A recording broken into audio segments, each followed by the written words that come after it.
Sveiki, mano Facebook draugai. Šiandieną noriu pakalbėti su jumis tokiu įdomiu klausimu, nes dažnai apie tai rašiau, bet daugeliu yra neaišku. Tai reikalauja papildomo paaiškinimo. Dažnai aš kartoju, kad pasiekti savo norą ir tikslą mums trukdo 3 dalykai. Tai išorinė aplinka, laikas ir kūnas. Tokios 3 didžiausios kliūtis. Ir noriu paaiškinti, kodėl šita trijulė mums trukdo pasiekti tai, ką mes norime turėti. Pirmoji laikas. Dažnai mūsų mintis grįžta į praeitį, praeityje mes pradedam gailėti savo klaidų. Ir ateina neigiamos mintis, kurios žemina mūsų vibracijas, atitraukia mūsų nuo meditacijų. Vienu žodžiu, viskas, ką galvojame apie praeitį, gailėmės. Tokiu būdu laikas trukdo mums išlikti čia ir dabar meditacijos situacijoje. Nes kitu atveju mes kartais bijome ateities, galvojame blogiausius scenarijus apie tai, kaip kažkas tai bus blogai, kas atsitiks, mes bijome problemų ir tada jau pradeda mus, kaip sakyti, kankinti mintis apie ateitį. Ir vėl mes nesame dabartyje. Tik būtent dabartyje čia ir dabar, kada mes galvojame apie savo naują gyvenimą ir už jį dėkojame, tik tada vyksta tas procesas, kada vyksta dialogas su visata, vibracijos atitinka, atsidaro vartai į pasąmonę, meditacijos metu jausmai ir visa kita, mes tampam tuo magnetu. O jeigu mes praeityje arba ateityje, mes nesame magnetas, mes nieko nepritraukime, bet nieko neprikuriam. Ir nesukūrėme, dėl to tik tai akimirkoje čia ir dabar mes galime kažką sukurti. Taigi, matote, laikas, jisai trukdo, jeigu mes pasiduosime galvodami apie praeitį ir ateitį.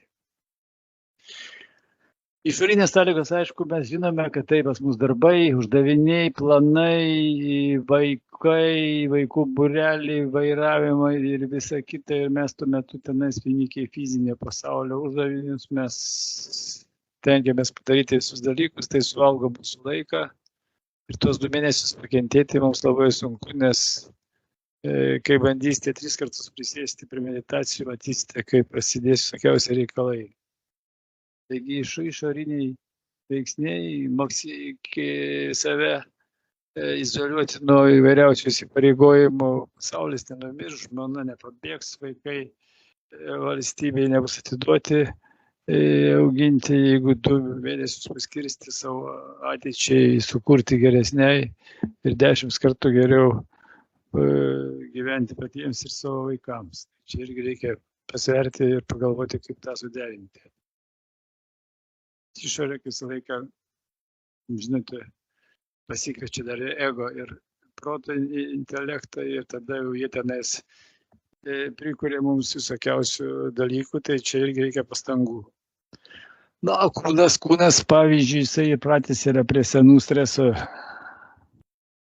medžiagų, hormonų, prie senų meditacijos tinklų ir kada mes pradedame keisti savo būseną, kurti naują gyvenimą, kūnas jaučia diskomfortą, nes gauna visai kitą medžiagų kokteilį, negu kurį buvo įpratęs gauti. Ir dėl to jis ten jau visos ląstelės pradeda rėkti, smegenys priverčia duoti komandą, kad vėl mes gamintumėme streso hormonus susijusius su išorė, kai reikia bėgioti nuo vaikų iki darbų, kai reikia bėgti į praeitį, gailėtis arba į priekį kažko bijoti. Ir tos streso medžiagų mūsų kūnas pripratęs kokteilį naudoti, mes esame tokie, kaip sakyti, hormonų stresiniai narkomanai.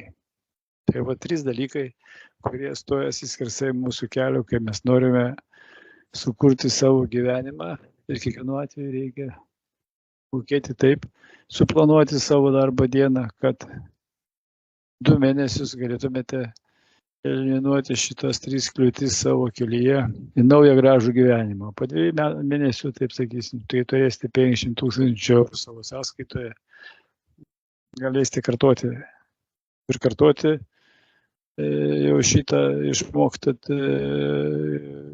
minčių kūrimo būdą.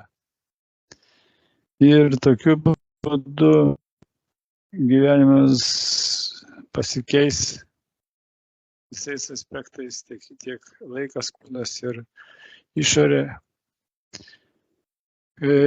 kaip sakyti, bus pasikeitę ir problemų, kliūčių jau antrą kartą darant tą patį procesą nebebus.